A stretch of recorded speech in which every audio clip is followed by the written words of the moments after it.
It is a new day for the New York Jets because we have a new coach. It is Aaron Glenn, officially confirmed as the next New York Jets head coach.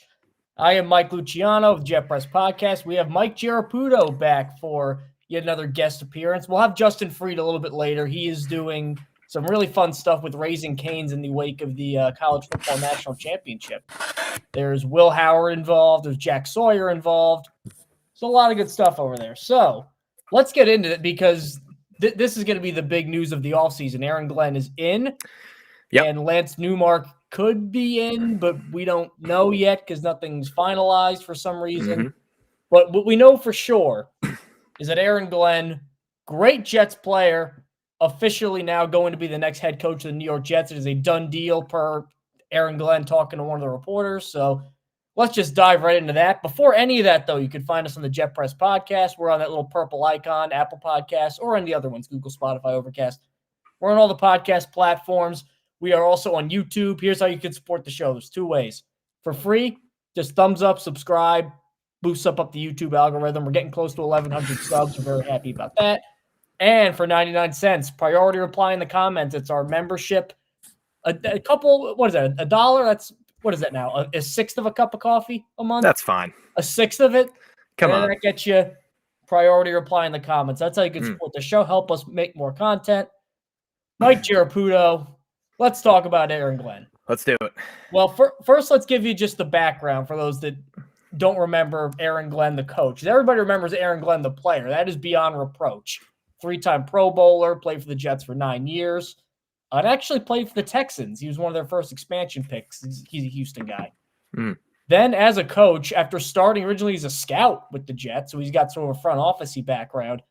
He's an assistant defensive backs coach with Cleveland.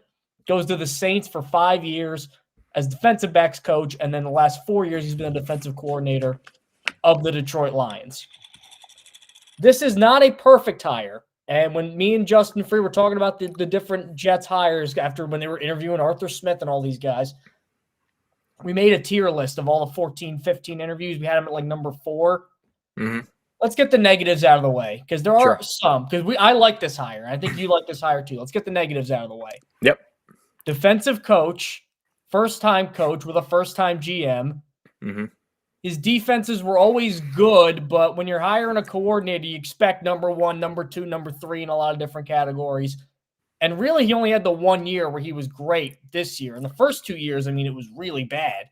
Now, he didn't have a ton of talent, but they were pretty bad. Sure. We don't know who he's going to hire staff-wise. He could hire an old offensive coordinator that is not with the times, another first-time play caller. Like, his offensive coordinator hire is going to be huge, half as important as bringing in Glenn himself. This is going to be a huge hire. He cannot afford to screw this up. But let's just talk. And I get that some fans are nervous about that. And they're nervous about the Robert Saleh comparisons because vocal leader, defensive coordinator, first-time coach. Oh, yeah. Winning organization, change the culture lock. It's like the same exact stuff. Yep. But I think this is why fans are nervous about like Lance Newmark and some of the Eagles GM guys too. The process for hiring Saleh and Douglas made a ton of sense because they were both very desirable candidates. Aaron Glenn, you could argue, maybe outside of Ben Johnson, was the most desired candidate in this cycle. There were 7 teams that had vacancies. He interviewed with all of them except the Patriots, which he chose not to do. Yeah. So this league was crazy about Aaron Glenn. Here's what you're going to get with Aaron Glenn. You're going to get a guy that people use this phrase a lot. I'll run through a wall for him. Everybody that's been around him for a minute wants to run through a wall for him. A guy who people overhype this New York media stuff. We're not so scary, are we, New York media? But he knows what he's getting into. Right. Jets. I think part of the problem with Saleh was he didn't really know kind of the Jets of it all. Like he didn't think it was as bad. Oh, it can't be as bad as everybody says it is. And then it absolutely was. It was maybe worse for poor old Bobby Saleh. But Aaron Glenn knows the pitfalls. He was on the Rich Kotite teams, and he was on the good Parcells team. So he knows from a player perspective and a coach perspective how to get these things turned around. So if you want to be excited about Aaron Glenn, that's why you can be excited about Aaron Glenn, because this guy has turned around teams as a player. He's turned around teams as a coach, and he's turned around. I mean, look at the organizations he's played for, and he's tried to help turn around as a coach. I mean, That's Houston, Cleveland, New Orleans, Detroit. This guy knows how to get guys out of the mud. That's why I'm excited about Aaron Glenn. On top of the fact that he wanted this job specifically. He wanted to be the Jets head coach. The only other guy we heard want to be the Jets head coach like this was Rex Ryan, and I'm not freaking hiring Rex Ryan. I'm excited about Aaron Glenn. No, yeah, there are 31 head coaching jobs, and then there's the Jets, right? So to get a guy that wants to come here like Aaron Glenn is an amazing thing. And it's funny, I really only realized how much I wanted him when we got the report yesterday. And we talked about this a little bit before we went on the air. When he left the building and you saw all these Jets fans freaking out. And there was part of me that was thinking, well, maybe we should have just got him. There was part of me that was thinking, maybe I really want this guy to be the Jets head coach. And I was probably of the mindset in October, November, when we had fired Saleh of let's cut it out with these defensive guys, right? These first-time defensive head coaches. Let's hire the offensive guy. But what do? We not only do we hire the defensive guy that's first time, we don't even give guys like Liam Cohen, Cliff Kingsbury, Ben Johnson. He kind of made it known that he didn't want Todd Monken. That we let it be known that we don't even want to associate with these guys. We don't even want to deal with these guys. We want this vocal leader.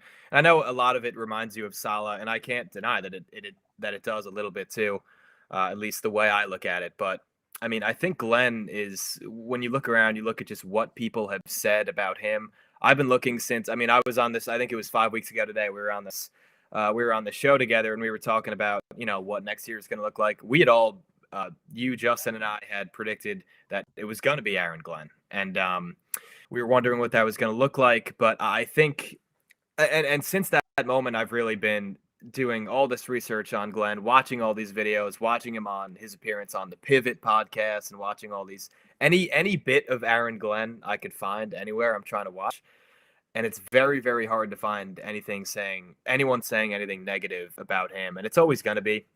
When we're talking about a well-respected coach, this guy's 52. He's been around.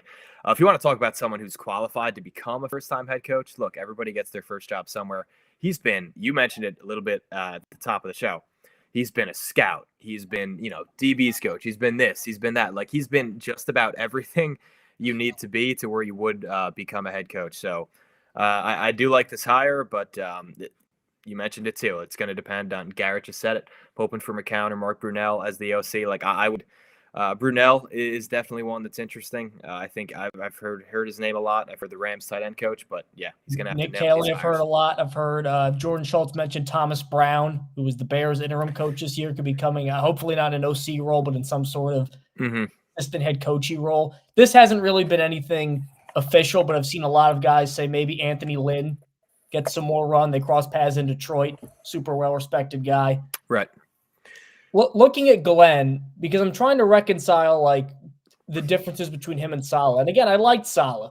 I liked him as a candidate. I think he got kind of a raw deal. And I think the league likes Saleh so much that I think he's probably going to end up getting either the Jaguars or the Raiders job. Right.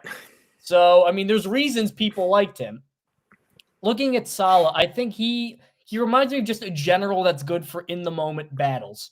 Like in the moment when you need something, I think he's good to kind of get guys motivated for that. Aaron Glenn doesn't seem like he's going to scream and yell as much, but he seems like one of those guys where he just walks in and people just listen to him and gravitate to him. Right. And I really do like that in my head coach. And looking at Glenn too, because people make fun of the Jets, like, oh, the woe-begotten Jets.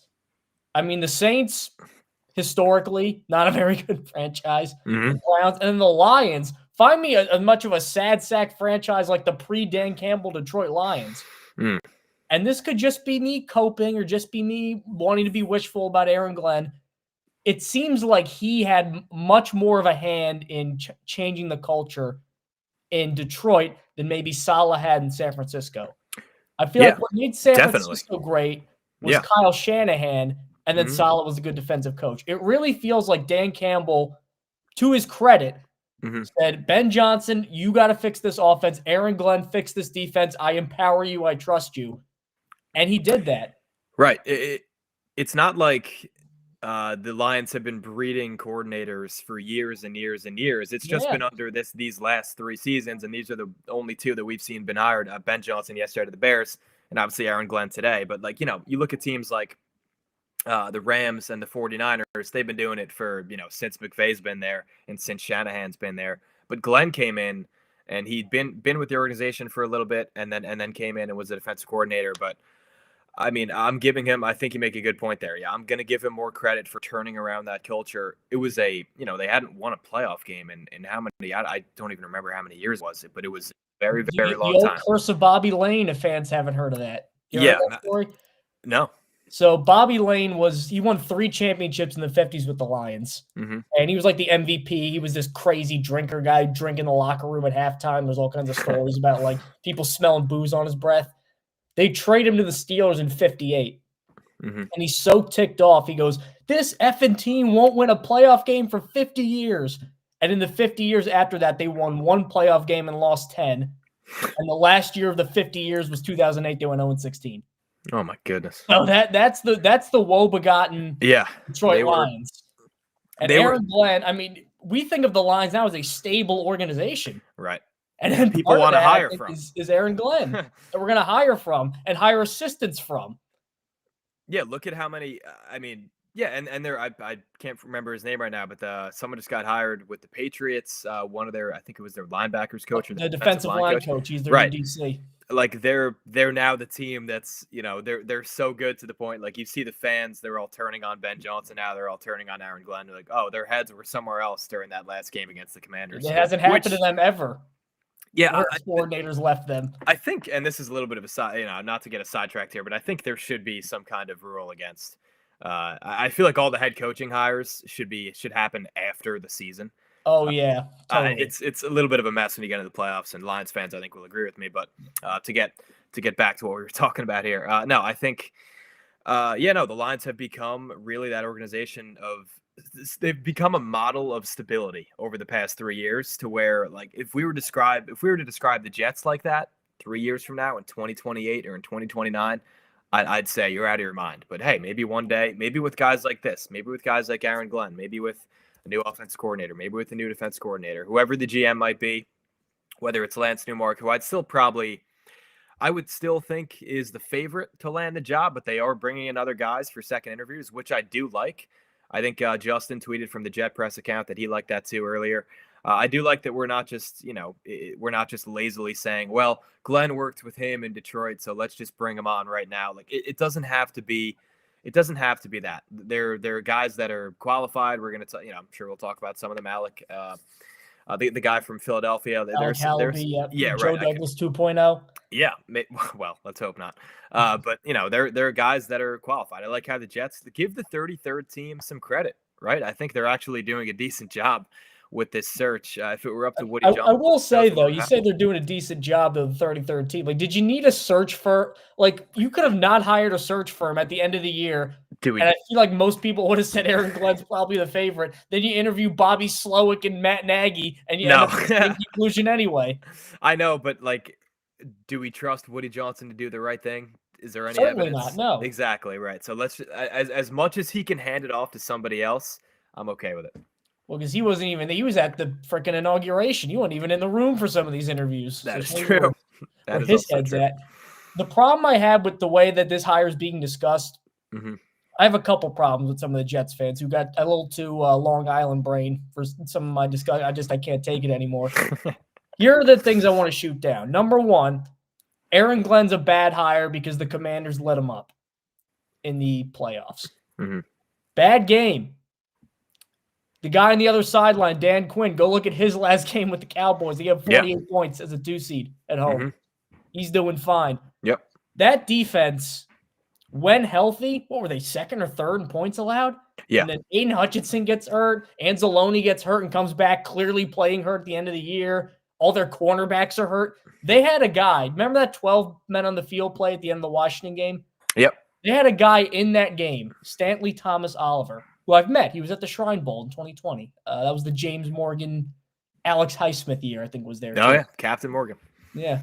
Kelly Bryant for those old college football. He was there too. He is currently signed to a UFL team because he's on the practice squad of the Lions. And when the season ends now, he's going to go to the UFL. He was in the game at that moment. That's what Aaron Glenn was working with at that point of the year. So the fact he even got his defense to where it was that year, I got to give him immense credit for, especially with Hutchinson. That was their big when Hutchinson went down, that's when everything really started spiraling. Number 2, he's another defensive coach. We didn't hire another offensive coach. Oh, I'm sorry. Would you have liked, an offensive coach with past head coaching experience? Oh, like Adam Gase? Okay, so Adam Gase. Hire good coaches. Don't worry about the side of the ball. Dan Quinn, defensive coach. He's doing fine. He's in the championship game right now. Sean McDermott's in the championship game right now. His offense looks good. Hire good coaches. Hire good leaders. Hire people who can oversee and delegate. Don't just hire a 38-year-old guy because he ranked 4th in points per game this year. That's not a reason to hire a coach. It's a reason to get guys interested. It's not the sole reason to hire a coach. Number 3. For reasons that I just can't, the Jets fans would drive me crazy with Aaron Glenn. Another first-time coach. First-time coach. Kyle Shanahan, first-time coach. Sean McVay, first-time coach. Yeah. Like, I get Sean McDermott, first-time coach. Yeah. Mike Tomlin was a first-time coach. Yeah. Most good coach hires are first-time coaches. And I get the appeal of the Jets are such a mess that you need somebody with experience at the helm. I really do get that line of thinking. That doesn't mean that having past experience is going to be a prerequisite. If anything, a better prerequisite might be I played for the Jets for 8 years. I've seen them when they were good and going to AFC championship games. I've seen them when they were dreck and won 4 games in 2 years. If anybody, specifically for this Jets job, of any of the candidates out there, who do I trust to know the Jets the best, other than probably Rex Ryan, who I'm not touching with the 10-foot pole? Yeah, I was going to say, hey. Other than Rex, who do I trust to know, to kind of get the Jets-ness of it all? I trust Aaron Glenn, don't I? Yeah. And it's not something that, at least when the argument came to Rex Ryan, it's not something that I really was in favor of. Like, well, he knows the Jets well. He knows this well. Like, it's almost like I'd rather them know nothing about. Well, that was his only selling point. Glenn has other selling points. That was the difference. Yeah, he definitely does. And, you laid him out right there. I mean, he's the first-time coach thing. We're going to hire a guy that's failed elsewhere and bring him in. Like, there are a few exceptions, right? Dan Quinn, Andy Reid, it's probably maybe Andy Reid didn't fail elsewhere, though. That was the thing. Exactly, yeah. But like Brian Flores, as much as I liked him as a candidate, he failed to a degree in Miami. He didn't get to the playoffs.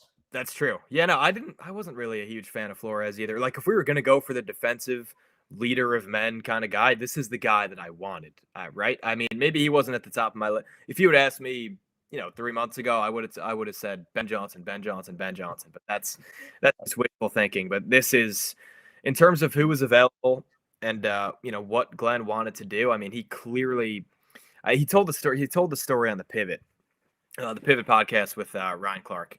Please go watch that. I'll try to find the link to it. But it's awesome. That was a couple years ago. I think that was 2 years ago. But it gives you. It's really, if you don't like Aaron Glenn after that, then your heart's made out of stone. I can't help you because he's such a likable guy after watching that. After we conclude with this amazing live show, you could head on over and watch the Pivot Aaron Glenn interview. But during that, he just I think he retired from football in 2008 as a player. I think his last team was with the Saints, so also a former player with the Saints. That was part of that argument. But he was just he said he had owned I think it was 8 restaurants from those 3 years that he was out of football. And he would have players. He was right across the street from the Houston Texans stadium, so he was saying it was basically like a club. Like, after the game, these players would come in, they'd hang out, they'd talk football with me. And there's one night he was just sitting on the couch.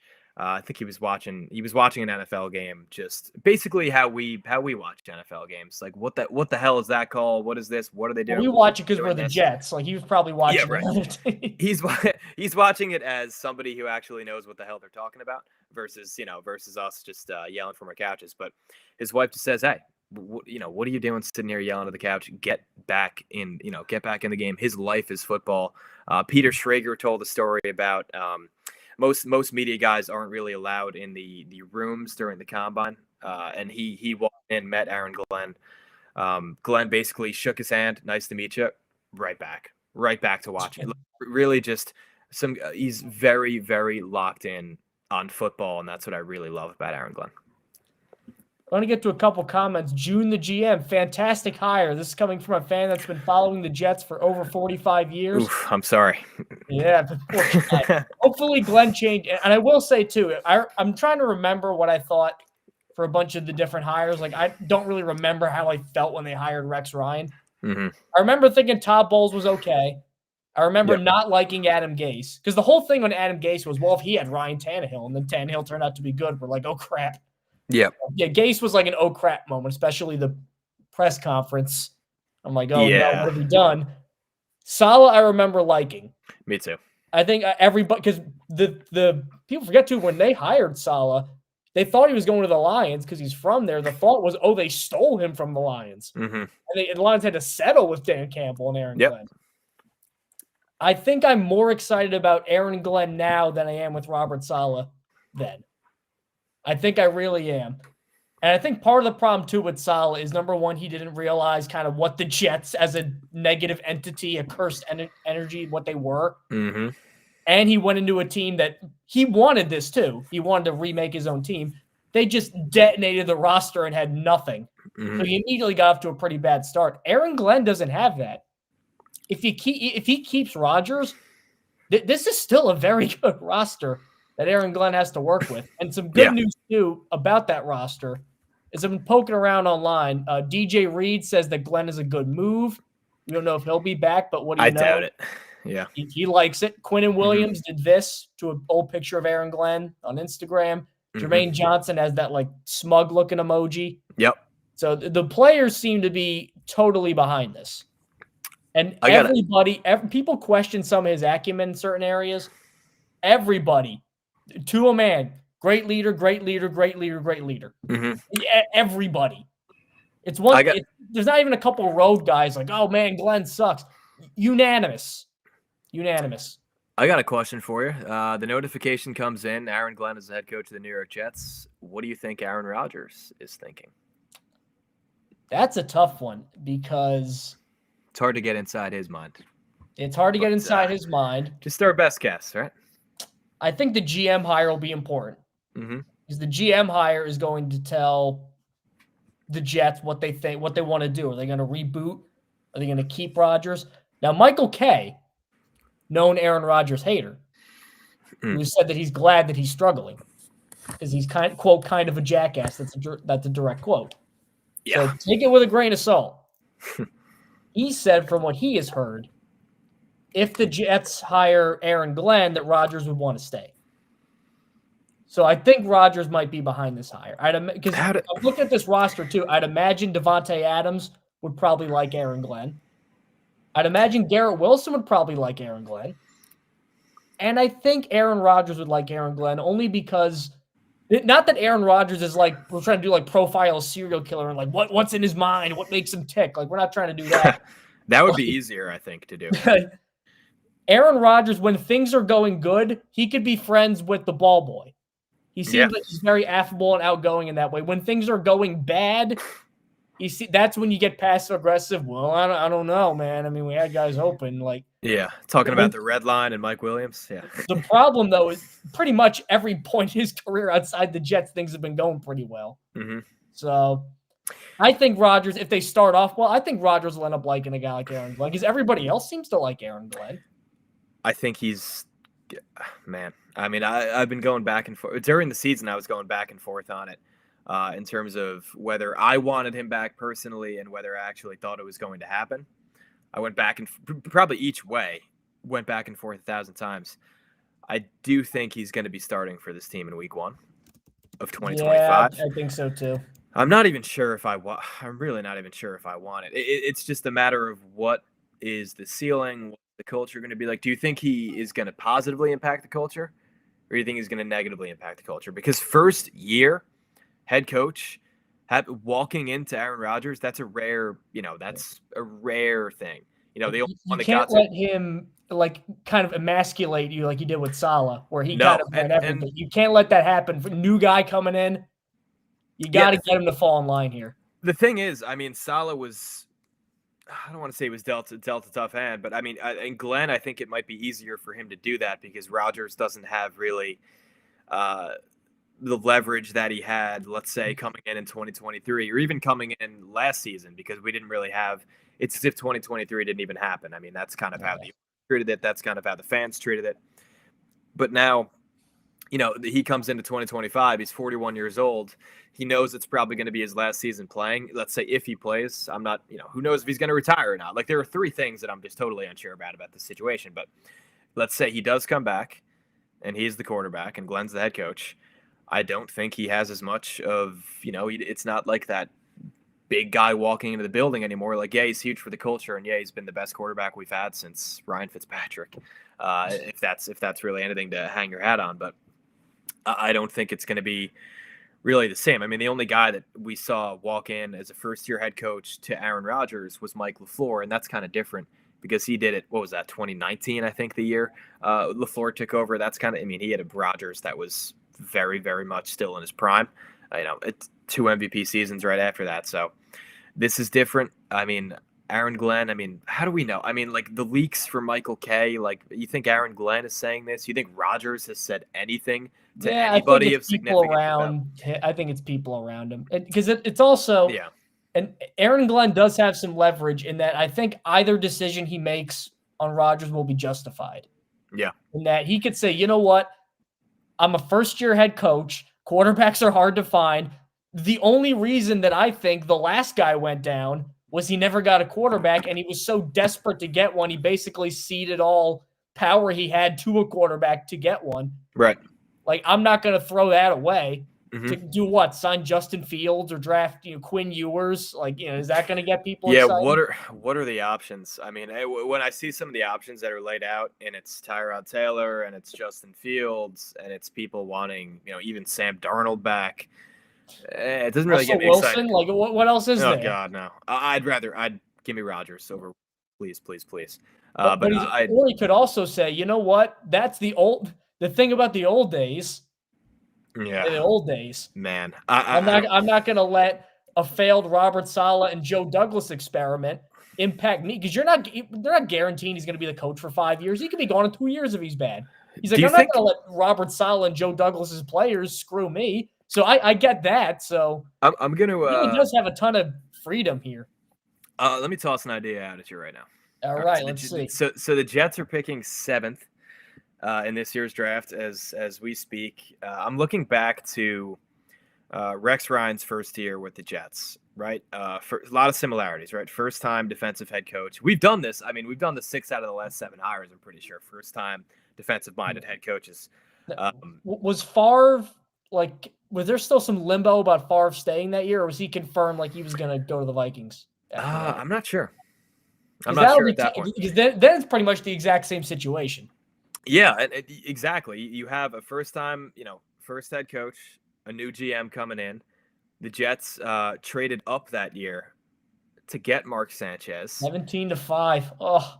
I know the quarterback class isn't exactly the most intriguing, but can you offer some kind of package to a team? The Titans GM just said today, we're not going to pass up a generational prospect at the first pick. That doesn't really sound like Cam Ward or Shadur Sanders. Sounds like Travis Hunter. Exactly. It sounds like a Hunter. It sounds like an Abdul Carter, whoever that may be. Do you have any interest in the Jets maybe moving up to get a Cam Ward or a Shadur Sanders, or do you I know I prefer Cam Ward over Sanders. I think most people agree with me on that. I'm not really sure. Yeah, I think so too. Do you think that's at all a realistic possibility? Do you think that's something that they're going to look into?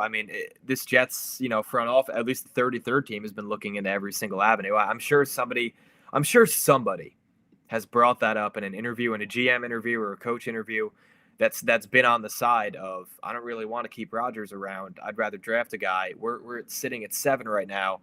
I'd like to move up. I'm sure that's been brought up. What would you think of that idea? Well, the tough part is their 3rd round pick this year is the Lions' 3rd round pick because they made that stupid trade last year where the Lions traded a 4th round. The Jets traded a 4th round pick and got a 3rd round pick. So I don't know how that works. Oh yeah, yep. If you give me $10, how about I give you $7? You like that trade? That's basically what they did. Yeah. Yep. But they don't have their original 3rd round pick because that's with the Raiders because that's Devontae Adams. Mm-hmm. So, and again, I do like the idea of trading up for a young quarterback, but I don't like moving up how far the Jets would have to move up because then you're going to have to pay some guys and your resources to put stuff around that guy are going to be limited. Mm-hmm. Now, I like what they have now with Hall and Wilson and Fashanu and this new offensive line. It's actually pretty good now. Don't let people tell you it's not good. It's very good. Yeah. In fact, it's bordering on one of the better ones in the AFC. And Which is crazy to think about. Yeah. That's a tough. I don't know if I do that, and just because Ward or Sanders, like I don't know if that's really moving the needle like that. Even Sanchez, I think Sanchez as a prospect was talked about better than either of these two are. He was. We got to like put ourselves back in 2009 brain. That's a tough one. But again, looking at Glenn, he's a guy I trust to do either thing. Mm-hmm. I like him so much as a candidate. Now he wasn't my number one choice. No. Joe Brady, of the guys that interviewed, Joe Brady was my number one choice. Really? And him and Flores, I think I may have preferred Flores, but they were so even. Because we basically discounted Vrabel because we knew that, that was going to the Patriots. Yeah, so apparently hate the Bill Belichick era and are now hiring another Bill Belichick linebacker in Josh Daniels. Yeah, does that make any sense? They wanted to move on so bad, they hired the guy they call Bill Jr. inside the building, which was Gerard Mayo, and now they're bringing back Josh McDaniels and Mike Vrabel. Like it's Bill's illegitimate son. Interesting. Yeah, really. Very interesting way to move on from Bill Belichick. Not being able to think outside the box here. Yeah. Let's get to a couple comments. Jeff, is it odd to hire the head coach before the GM?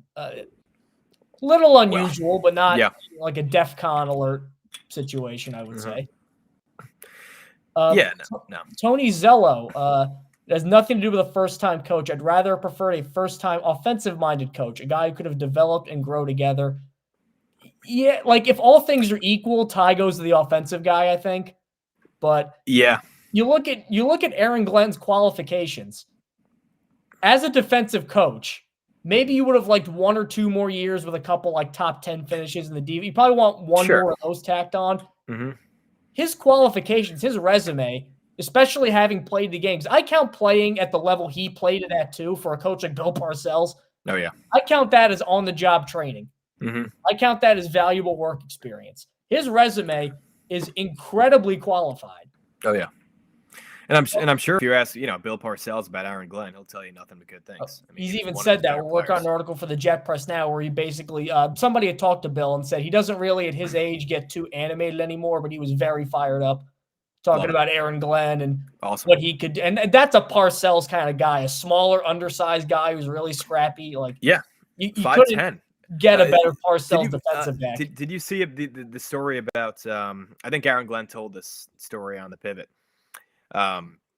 There was rumors about, Parcells wanting to trade Aaron Glenn when he was with the Jets because Parcells kind of like a different kind of cornerback, a 6 foot, a 6'2" cornerback. Aaron Glenn was, 5'10", 180 pounds. Not easy. I think he came in at like 5'8.5" at the combine. He's a little wide. Yeah, small. And he just walked into Parcells' office and was like, "Are you going to trade me?"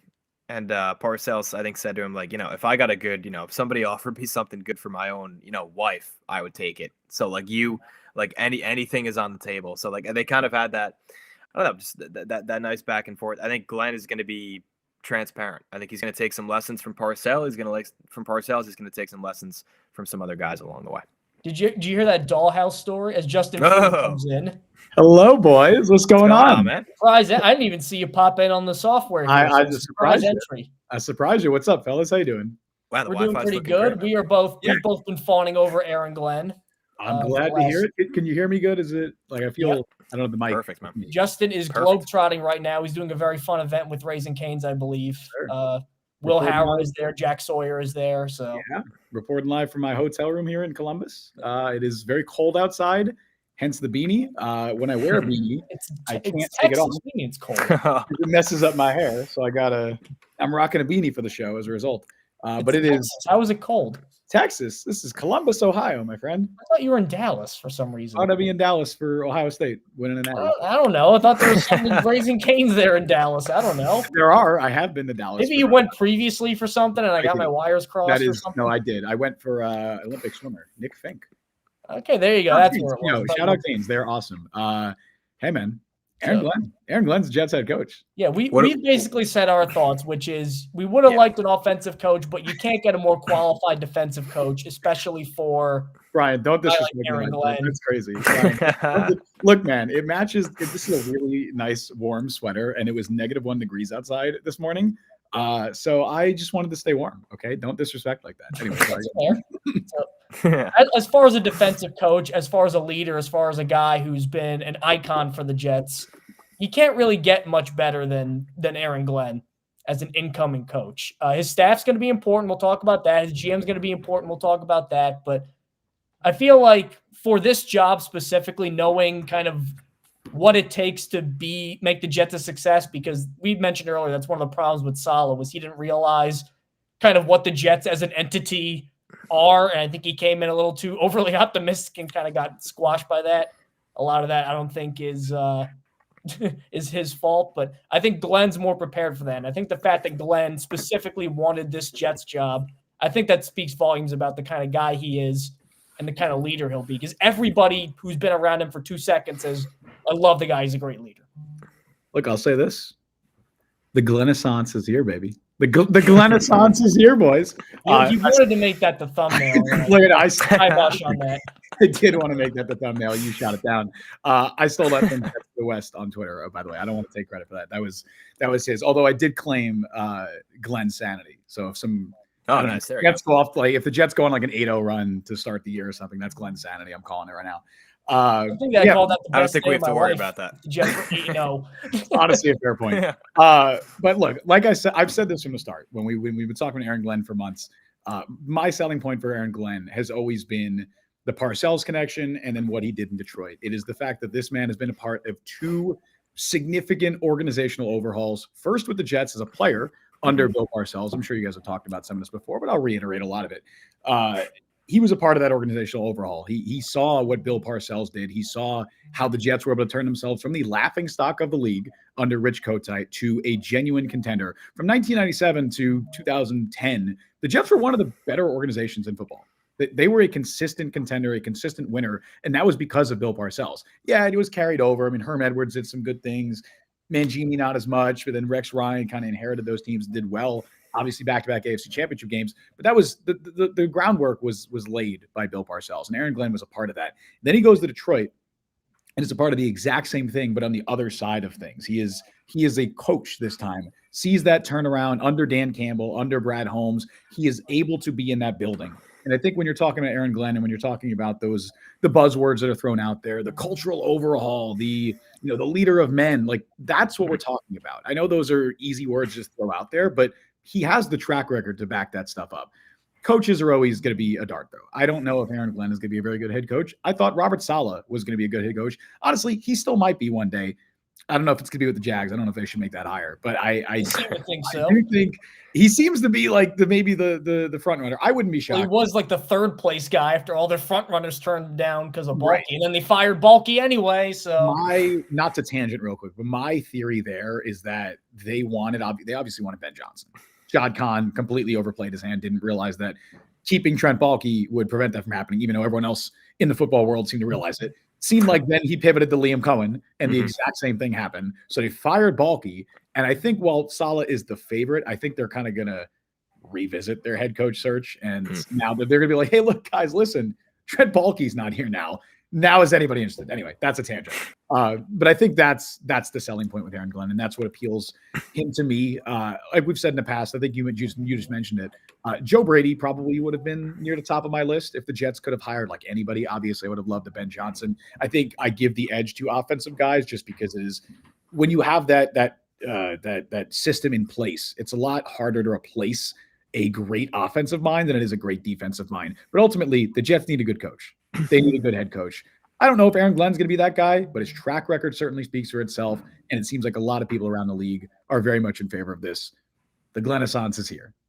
Now, we got 2 follow-up questions for you, Justin, mostly based on stuff we discussed previously on the stream. Number 1, where do you think this leaves Rodgers? Do you think Glenn is going to say, you know what, I'm a defensive coach. Quarterbacks are hard to find. Aaron Rodgers, X's and O's is the best option. Like, I'm not going to let, I'm not going to let a wild goose chase quarterback hunt completely derail my possibly one head coaching opportunity in the NFL. I'm sticking with Rodgers. Or do you think he's going to say, that was Robert Saleh and Joe Douglas's guys, I'm not going to let that failed experiment bring me down? Where do you think this leaves kind of Rodgers, Devontae, like the old guard that's still with the Jets? First, Brian says Douglas, Saleh, LaFleur reunited in Jacksonville, Trevor Lawrence.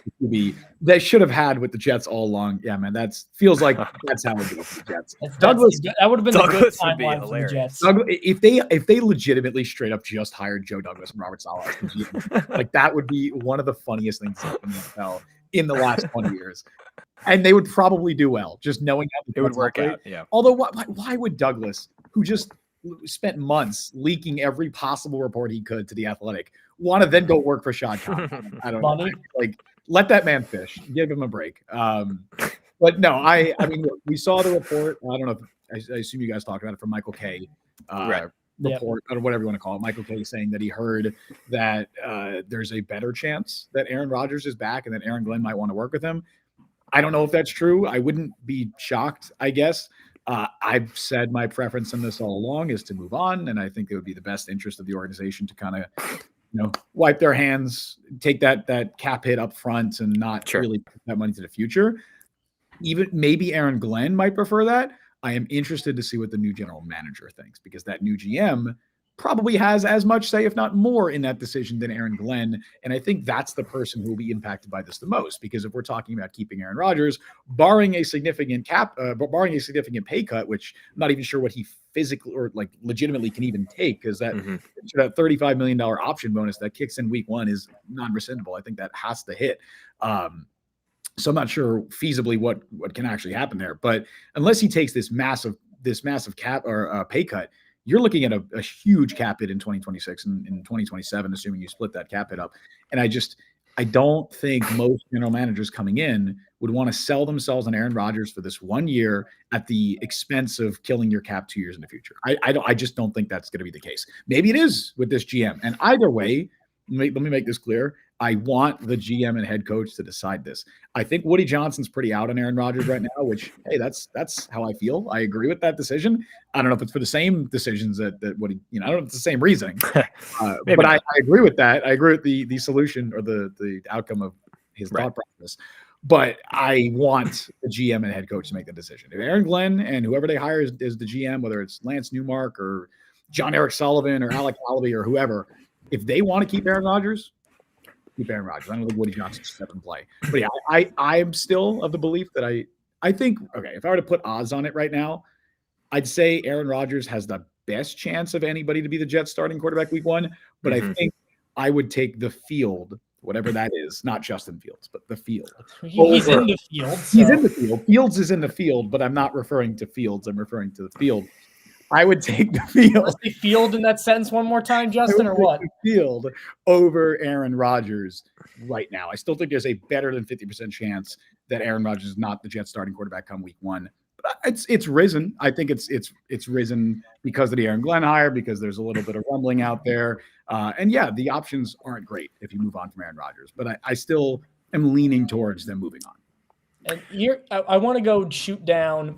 We shot down a couple different Jets fan complaints about Aaron Glenn that have popped up lately. Number 1, everybody thought this guy can't coach because of what happened in Washington, against Washington, rather. Yeah, no. Yeah, I mean, Dan Quinn gave up 50 in his last game. We mentioned this. They had Stanley Thomas Oliver on the field. He's currently signed to a UFL team because he's on their practice squad now. He's a corner? He's a corner, right? Yeah, he's a corner. I'm like, that's what he was. He literally pulling guys off the street. It's like the Jets offensive line in 2023. They're like, yeah, it's bad. I'm like, they literally pulled guys off the street and started them. There's that. We kind of shot down the whole he need past head coach experience to work here thing, because Brian Flores' years in Miami, were they that impressive to you? Right. Is Arthur Smith a better candidate because he's been a head coach before? Mike McCarthy, okay, fine, but they're not looking at Mike McCarthy, so don't consider it. Same with Ben Johnson. And then also, like, the whole offensive guy thing that we talked about, too. Like, apparently Aaron Glenn is going to be, Rex Ryan's level of offensive backwardsness just because he's a defensive coordinator. I don't think that. And I think especially because Glenn has been around so many good offensive coaches in Detroit. I think he kind of knows what to pull from. Mm-hmm. I think people, again, have Saleh backlash where he couldn't get the offense right, even though he was in San Francisco. But Glenn's his own man. He's his own guy. And he does seem to me like he has more of a overall knowledge of everything as opposed to just Saleh being a good defensive coach. What do you think? Yeah, Mike, this is sorry, Justin. Sorry to cut you off. No, go for it, buddy. Go for it. This is something that we really haven't mentioned yet with the hiring of Aaron Glenn, is that when you hire a defensive coach, I think the argument against that is, well, what are we going to do about the offense? Look at the defensive coaches that are succeeding in the NFL right now. They have an amazing offensive coordinator. Dan Quinn is in the semifinal. He's got Cliff Kingsbury. Sean McDermott's got Joe Brady. D'Amico Ryans had Bobby Slowick. Like, they all have these really, really good coordinators. That's one thing I do. A couple of things that I am worried about with Aaron Glenn. I do, we've said all show. We like the hire. We think he was one of the better names available during this coaching cycle. But I've seen some of the names that have been brought up with Aaron Glenn. One of them is, the names escape me, but it's the Rams tight end coach, and one of them is Mark Brunell. Yeah, Nick. Yeah, and one of them is Mark Brunell, who's been the quarterbacks coach with the Lions. I don't know. I mean, is there any? I mean, there's a lot of, for me, there's a lot of worry there. At least with, do I trust? I think we're gonna wait to hire the GM before we hire the offense coordinator. I don't know if Aaron Glenn's just gonna be able to say, like, hey, this is my offense coordinator. I'm bringing him over from Detroit. Too bad. What anyone else thinks. I'm not sure how much power we're gonna give Glenn. I know it was a substantial offer, whatever we saw yesterday about that, but that's one thing that we haven't talked about yet, Mike, and I wanted to get your guys' thoughts on it. Like, where do you think we're going to end up going with that OC hire? I've really only seen those two names mentioned. I know Clint Kubiak. That would be by far my number one choice. He seems very connected to Seattle, though, Clint Kubiak. That'd be unfortunate, but well, why would he leave? I don't know. It's. I guess they're getting a new coach with New Orleans, but what's so attractive about the Seattle job? I know the Jets job is a lot of uncertainty. Who knows what's going to happen with Rodgers, but what's so great about, I think Seattle's more stable and they have a good roster around them, but Geno Smith and that offense, it's kind of going backwards as we see it. Maybe the Jets are too, but hey, I think Kubiak. Respect Geno. He's good. Yeah, right. Yeah, he's a quarterback. He's a starting quarterback in the NFL. I think Kubiak is the name that I prefer about of those three guys that I've seen mentioned. I don't know if you guys have seen any other names, but that's something that I am pretty concerned about us nailing. There's been a couple names floating around. I think Justin's seen some of them. Yeah, I mean, Nick Caley's been thrown out there. Scott Turner was one underwhelming option that was thrown out there. I believe it was Connor Hughes that reported it was Nick Caley and Scott Turner were two of the guys that Glenn had already spoken to about the position. Scott Turner was the OC in Washington and then took over last year Vegas, right? Was that? Never had a quarterback though. So had OC numbers, but never had a quarterback. Yeah, after Getsy left, which I remember I did some digging when we were talking about this, Mike. The numbers did improve. The Raiders had the 32nd ranked offense in EPA per play under Luke Getsy and only 26th under Scott Turner. Hang the banner better than Luke Getsy. That's exactly. But no, Scott Downey better than Nathaniel Hackett. Hang the banner. Very true. Scott Turner would be an underwhelming hire. Nick Caley interviewed for the Jets OC job back in 2023 before they hired Nathaniel Hackett. He's been talked about in league circles for a while. Like, we're not hearing his name for the first time. He is a longtime Bill Belichick assistant who's basically worked as a tight ends coach for most of his career up until this year, where they gave him the other title of pass game coordinator. The biggest rub on him is he is a top assistant under Sean McVay, which is usually a very good thing. I'd be intrigued by Caley. I have no bearing on if he'd be a good play caller. I don't think anybody that is not in that building knows, but his resume seems to be solid to me.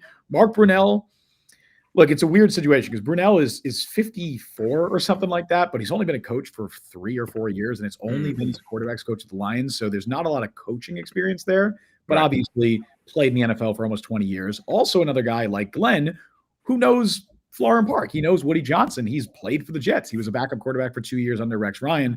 Also worked with Mike Tannenbaum, who is leading this search. And I think that could play into this as well. If I were to put money on it right now, I'd probably predict that Mark Brunell would be the offensive coordinator just for that reason. If they do go that route, though, I really want to see some veteran offensive minds being brought in as assistants. I saw Todd Haley was thrown around. Todd Haley was one of the. That is, yeah. I haven't thought of the name Todd Haley in years. When I saw that, I was he with the Browns? Am I thinking of the same guy? The Steelers too, yeah. Chiefs too, yeah. He's Okay. I don't think golfer, because famously he never played football. I think he was like on a golf team, and then I think his dad got him an NFL internship, and then he got into coaching. He looks like such a football guy. I did not know that. The last it's concerning when half of his Wikipedia page talks about like how confrontational he is and how he screams at players. That's a good sign. Also, didn't know this until I just saw it today. He started with the Jets. I had no idea. Todd Haley started with the Jets as a scouting assistant in '95 and was actually their wide receivers coach under Parcells. Ryan Sternbeck mentions Alex Van Pelt as possible quarterback coach and passing game coordinator. Where is he? He was with the Browns, right? Where is he now? The Patriots last year. He was, yeah. And then the Browns primary. He didn't call plays, but he was their OC with Stefanski. And then Patriots last year. What they wanted to do was Jacoby Brissett got fired. That could make sense. Whatever direction they go, because, and look, you mentioned this, Mike G, that it is, I don't want to say a red flag, but it is something to be worried about when you're hiring a defensive coach like Aaron Glenn. You want to be able to build up that offensive staff. You need to put in a system, make sure that a system is put in place that you can, I don't want to say, because you don't want to, count your chickens, count your eggs before they hatch, whatever that is. You don't want to be doing that, too early, but you need to be worried about hey, if you get a good offensive mind in here, you get a good offensive coordinator, say Nick Haley comes in and he kicks ass and he's great. And he, maybe you keep Aaron Rodgers and he gets a career year out of it, not a career year out of him, but he gets a lot better production out of him. Or maybe you bring in Justin Fields and he turns him into a top 15 quarterback. He's going to get head coach consideration. Now you need a system in place where you can replace him. And that's what, look at the Tampa Bay Buccaneers. They've been able to do that with Dave Canales and then Liam Cohen. And it's a huge coup for them that they're able to keep Cohen. Look at the Buffalo Bills. They did it with Brian Dable, replaced him. Ken Dorsey I honestly don't think Ken Dorsey was as bad as Bills fans made him out to be. No. But then you have Joe Brady comes in and he's kicking ass. You need to have a system in place where you can keep kind of churning out those offensive guys. And that takes time. That you're not going to be able to do it overnight. But also, let's focus on getting a coach right. Let's not hire a guy who's good enough to have a good offense, but not too good, and then no, you hire the best. You hire the absolute best. But you want to hopefully develop guys behind them as well. That's why, I wouldn't. Look, I think you mentioned Anthony Lynn. I had tweeted out about Anthony Lynn because he just makes a ton of sense. He's crossed over with Aaron Glenn, I believe, twice in his career. Makes a lot of sense. Also, another guy who knows the Jets very well, who worked with Rex Ryan, worked with Mike Tannenbaum, was the running backs coach and assistant head coach at a point for the Jets. He is very familiar with the Jets organization. I would not want Anthony Lynn as an offensive coordinator. That's not if you're bringing in a new regime like this, give me a Nick Haley as an offensive coordinator. Give me someone like that where, or Mark Brunell. Get the Anthony Lynns on the staff as offensive assistants, as running backs coaches, assistant head coaches, whatever titles you got to give them. I don't want Anthony Lynn calling plays, but I like having guys like him, like Todd Haley, whoever else. I like having those guys around. Then maybe defense, you bring in a Steve Wilkes or someone along those lines, because Aaron Glenn, we just saw it happen with Jeff Ulbrich. I don't want Aaron Glenn to be focusing too much on what is going on defense. Yes, he's a defensive guy, but he's overseeing the entire operation. If Steve Wilkes has got a lock on the defense, Aaron Glenn can spend more time working with a Mark Brunell, who he knows well, and kind of developing his offensive staff. Let Steve Wilkes or a veteran guy like that handle the defensive side. And I think that's the direction the Jets are going in. I want to bring up a couple different tweets. I got one from Zach Rosenblatt, one from Jordan Schultz, one from Albert Breer, because they got some names in them. Rosenblatt says, this is how various league sources think Glenn's primary staff could play out. So this is league sources. This is speculation. But Nick Haley, OC, Steve Wilkes, DC, and Chris Banjo, special teams coach. He's the assistant special teams coach. I'm A-okay with all of that. Yeah, I'm fine with that staff. Yep, that'd be cool for me. Again, this is not me endorsing, saying Nick Haley is going to be a great OC. I don't know that. I have no idea. But his resume is good. I like taking a chance on a young guy who's worked up for the last 2 years, I think, under McVay, and was already getting OC buzz before he worked with McVay, before he was with the Rams. Kevin O'Connell was that before. He went passing him to OC to, Banjo, I believe, was working in Denver. I know he's a longtime player. He played under Aaron Glenn as well. When Aaron Glenn was a coach, I believe, with the Saints, Banjo was there, and he was a special teams guy, backup safety, but really just a special teams ace. I like that. And then Wilkes, I just mentioned, I think would be a really good DC hire. Albert Breer also mentioned, in terms of Haley, also some OC names. Gerard Johnson, who is the quarterback coach for the Texans, who And the former thin player. resume. He was assistant quarterback coach for the Vikings in 2022. Last 2 years with C.J. Stroud. Might want to see a little bit more before I give it an OC job. And then Josh McCown, which would be a home run 10 out of 10 OC, but I don't think that's happening.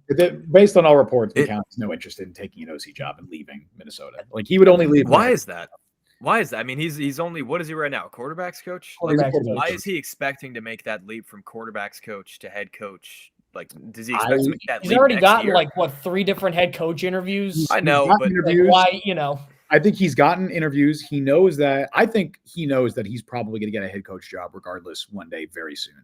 And I don't think he wants to leave a really good system and a really good environment in Minnesota, where he's built up now a really good reputation. He's working under Kevin O'Connell. Also could be just family stuff. Like maybe he moved his family out to Minnesota and want to, jump from place to place. Because say he gets an OC job with the Jets and does a really, really good job, he might be going to somewhere else the year after that. Like so many different things.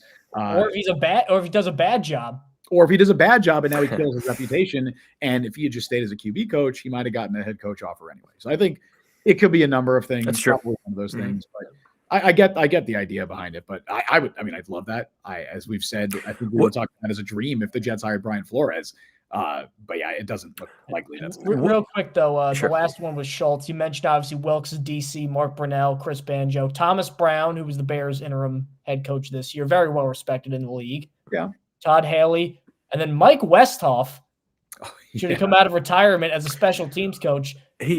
I would like that. Mike Westhoff is 77 years old. Yeah. And having problems with his vision. Like I don't want him overtaxing himself. Like not to get morbid, but like legitimately, I don't want him, God forbid something happen where the Jets happen again, and then Mike Westhoff has a heart attack, and then we're gonna talk about Aaron Glenn killed Mike Westhoff. I don't want that happening. I want Westhoff to retire and enjoy his post football life. Yeah, I don't know where that's coming from. He just retired due to problems with his vision, and it's like, he's gonna come back and be the special teams. Now he got LASIK. He's fine now. My read on that on the Schultz, because that was from Schultz, right? That was from Schultz.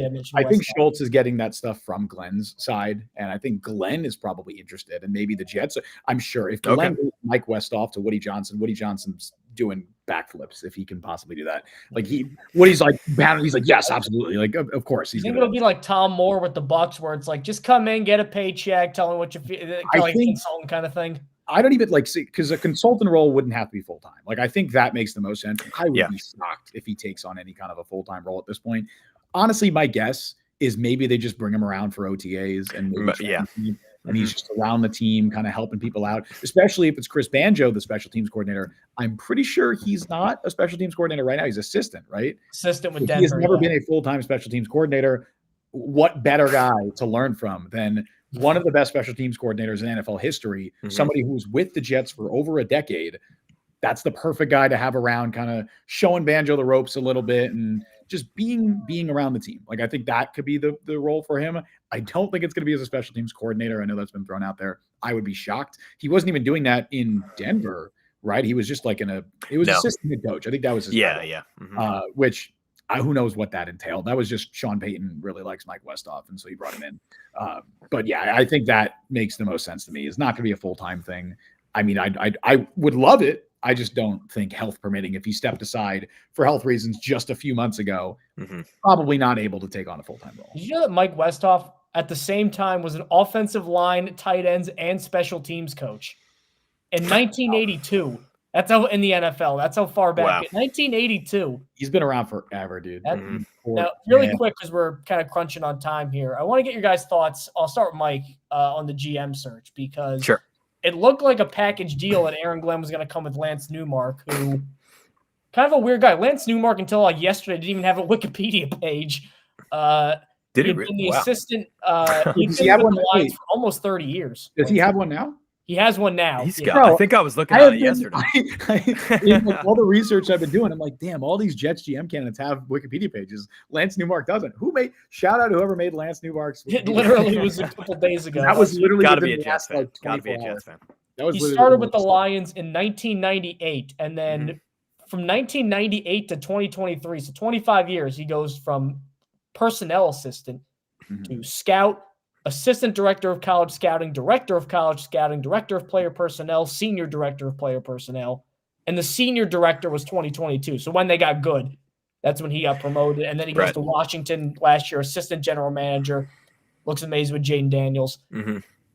I know it's another first-time GM, and I know, like, it's the same thing we do. Well, it's all a first-time GM, Joe Douglas. And I know he was with a lot of bad Lions teams, but again, 30 years with one team and a pretty successful resume in terms of constantly moving up. And then Washington last year, pretty good. I'd be happy with him as a GM. GMs are so hard to pick, though, because nobody would have predicted Joe Douglas would be a bad GM because he had all the qualifications that you want to see in a GM. I'd be happy with Newmark, especially because it seems like him and Glenn are kind of ideologically very similar. That's really all I want with the GM at this stage right now is just be on the same page with the head coach and be on the same page with the owner, because it seems like at some point during Saleh, Douglas, Woody Johnson, at some point one of those three was always upset with one of the moves. Saleh didn't want to fire a guy. Joe Douglas didn't want Woody making a move here. Woody didn't like this player. Like, there was always some strife. If Newmark helps with just alignment, I'll happily take that. Yeah, you said it right there. It's very hard to nail a GM hire, be able to tell who's going to be good, who's not going to be. We saw it with Joe Douglas. Just because you come from a great organization, like, who knows if Borgonzi's going to be a good GM in Tennessee just because he was with the Chiefs forever. Like, we don't know. Nothing's a slam dunk. Quick update, Aaron Glenn is a 5-year deal, so through 2029. Let's hope he survives it. Let's hope I he survives bet the GM will probably get a similar 5-year deal. Yep.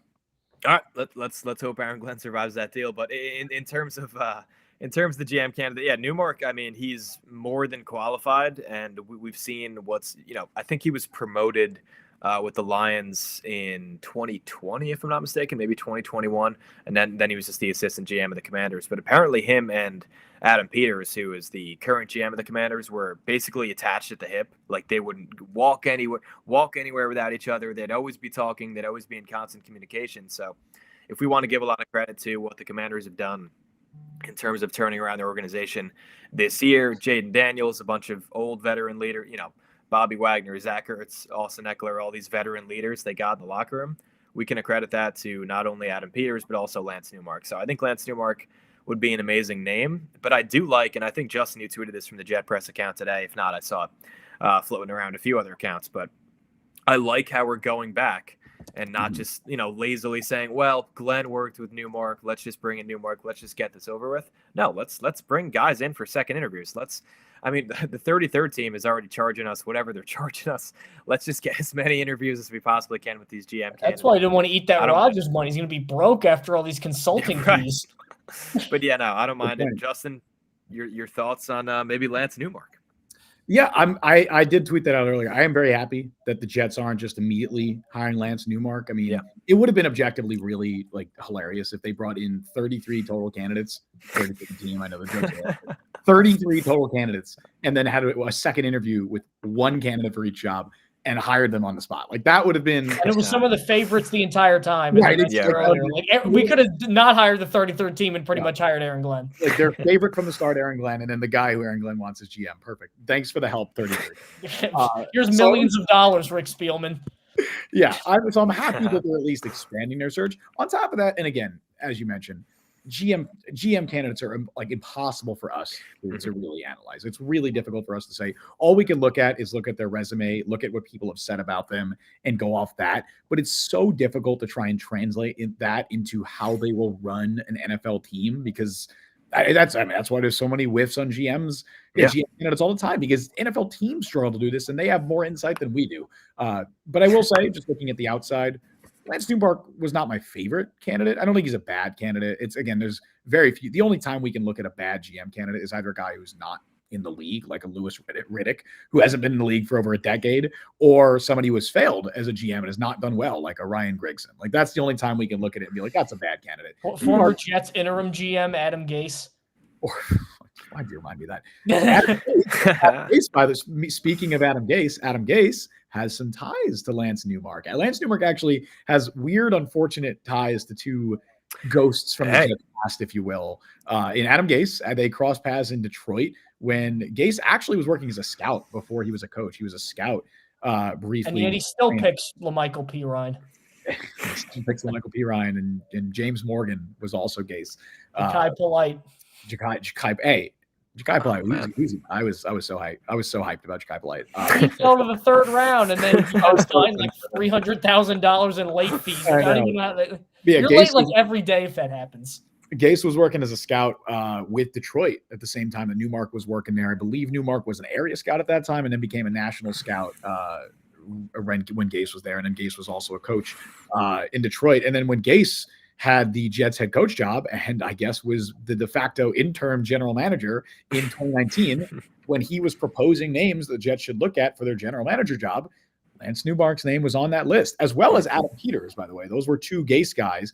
So it's not necessarily a bad thing that you're a Gase guy, right? Like Adam Peters has done a fantastic job with the Washington Commanders this year. But I think that's an unfortunate connection. And then the other one, very weird anecdote that it was found by Jets Twitter the other day, which was that Brad Holmes back in 2021, when Lance Newmark, I believe, had just been promoted to assistant general manager or director of player personnel, whatever it was. Right. Brad Holmes specifically said that Lance Newmark's the guy who brought Tim Boyle in here. He deserves a lot of credit. And by the way, that 2021 line, Tim Boyle was the backup. He was brought in to be the primary backup quarterback to Jared Goff. He had thrown 4 career passes, I believe, before that point with the Green Bay Packers. And Lance Newmark picked him out of the hat. That's the guy we want as our backup quarterback, as fate would have it, because this is. But he also stood on the table for Kirby Joseph. He did stand on the table for Kirby Joseph. Weirdly follows the Jet Press on Twitter, by the way. Let's start tampering, Mr. Newmark and Mr. Glenn. Shout out to Kirby Joseph. I don't know what that's about. But yeah, I found that really funny that he one of the first moves that he gets credited for is bringing in Tim Boyle, who again, it's inevitable. Tim Boyle's inevitable. He started 3 games for the Lions that year. Didn't win any of them because it's Tim Boyle. Played this year. He played for 3 different. He was on 3 different NFL rosters this year, Mike. How is that? 2 of them. And he played 2 games with 2 different teams. Anyway, all of that is to say, and Lance Newmark, I think he's a fine candidate. It is a little I don't want to say a red flag, but it's all right. He was with the Lions organization for 25 plus years. A lot of that time, they were dog shit. They were awful. The entire Matt Millen era. Yeah, they were a terrible team. Now that doesn't mean that every single person that worked there was bad at their jobs. In fact, I think it's a testament to the fact that he's good at his job that he lasted many regimes in Detroit. But it is telling that okay, right around the time Brad Holmes gets there and the turnaround starts and Dan Campbell's there and all that stuff goes down and the Lions start to turn their fortunes around, that's when he gets poached by Adam Peters, who the fact that they're both Gase guys, I don't know this for sure, but they probably cross paths. I don't know where Adam Peters was. Adam Peters in Detroit at any point? I actually don't know that. He was in San Francisco for the law. Excuse me. Yeah. Oh no. Yeah. Gase knows him from Denver. Okay. So I don't know if Peters and wow, his real name is Frederick. Good thing you went by Adam. Adam Peters' real name is Frederick? Yeah, his real name is Frederick. Good to know. It's like when I found out Trevor Lawrence's real name is William. I did know that. Yeah. Billy Lawrence? No way. Billy Lawrence. Bill Lawrence. But yeah, I will say that there's certain parts there where I'm just okay, he kind of got put on the map once the team got good and he was there forever. He's not my favorite candidate. I'm glad they're looking at other guys. I like, someone like an Alec Hallaby or a John Eric Sullivan probably a little more, but it's also a dart throw. I don't know anything more than just looking at their resumes and hearing what people have said about them. Right. Either way, I'm very happy that the Jets are expanding their search, bringing in other guys for second interviews, not just sticking by Lance Newmark. It's this is Aaron Glenn's guy. We have to bring him in. I'm happy they're doing that. If anything, like you said, Mike G, to just make sure the 33rd team is getting, the Jets are getting their money's worth for paying the 33rd. Right. And with that, I think we're going to call time on the Aaron Glenn podcast because Aaron Glenn is a New York Jet. He will be ideally for the next 5 years because he just signed a 5-year deal. Let's hope. And in a cycle when they could have hired Arthur Smith or Matt Nagy or Mike Loxley or Rex Ryan or Brian Greasy, all those names, they come out of it with one of their top names, a guy that every team tried to interview. All 7 who have vacancies tried to interview him. He took 6. He rejected 1, the Patriots, which I'm very happy about. Aaron Glenn is our new coach, and I'm feeling better than I did when they hired Saleh. I like Aaron Glenn as a coaching candidate more than I liked Robert Saleh as a coaching candidate, and I liked Robert Saleh a lot as a coaching candidate.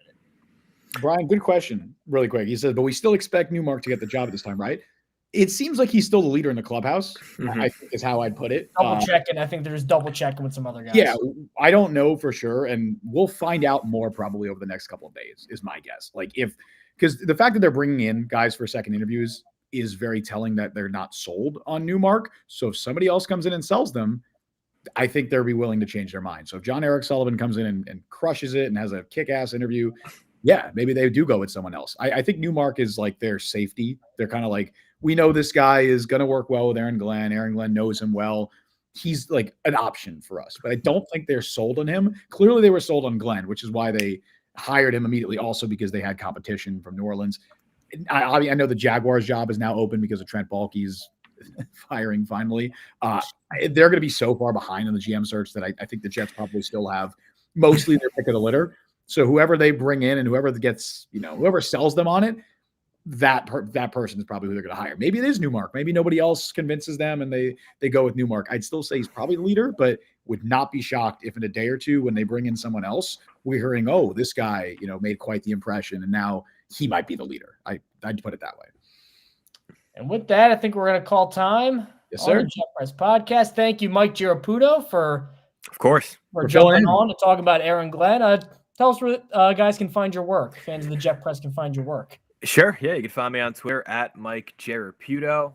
It's tough spelling, but Giarraputo. You can find me on there. Guys, thanks for having me again. Mike, thanks for having me. Justin, glad you could join us midway through this. Hope you're having a good time out there. And guys, thanks again. Historic podcast today. Let's hope Aaron Glenn. Let's hope we don't have to do too many more of these, talking about new coaches and new candidates for a long, long time. Hopefully we can be like our Still Curtain friends where they've had 3 coaches since 1969. Hopefully it starts that. That's like my favorite NFL star. Yep. Chuck Noll, Bill Cowher, Mike Tomlin. Mike, you realize we've only been doing this show, this is our 3rd year now, 2025 is our 3rd year. Our first show was talking about Mike LaFleur. Mike LaFleur, we went through all of Saleh, all of Hackett. Yep. We've done coaches they brought in. We've done far too many of these coaching, conversations and like who should the Jets hire and stuff. Let's have a break. Let's go a few years without this. Maybe. Or if they're doing it, let's hope it's because their OC got poached. That's what we're hoping for. That's the way. There we go. And maybe this time next year, we're not talking about who they're hiring as a coach. Maybe we're talking about them playing in the AFC Championship or something. It's not going to happen. But maybe. Yeah, he's not a miracle worker. He's just Aaron Glenn. I want to cover a playoff game. I'm over here helping out the Bills site because I want to feel what it's like to cover a playoff game. Like, I have not covered a playoff game, obviously, with the Jets. I need to feel alive. I do. I want to like football again, Mike. Like the Jets get out of me. Anyway, I am excited for this hire. The Glennaissance is here, baby. And again, shout out Jets to the West. I don't want to steal that. That's him. He said that on Twitter. I'm stealing it from him. But yeah, man, thanks for filling in, Mike. I appreciate it. I'm here for the first part of it, but good stuff, boys. All right. Until next time, thank you all for joining us on the show today. You can follow Mike on Twitter at @ByMikeChaw. Follow me on Twitter, Justin C. Freed. Follow Jet Press at the Jet Press. Download the Jet Press podcast wherever you get podcasts. Check us out on YouTube. Subscribe, like, hit the notification bell. You can also become a member today. It is 99 cents. You get your comments prioritized in chat, and it's a great way to help support the show. We stream live every Wednesday at 3 p.m. Eastern Time. Thank you all for listening to the Jet Press podcast. I've been Justin Freed. That's Mike Giarraputo. That's been Mike Luciano. We'll see you guys next time. Aaron Glenn is here, baby.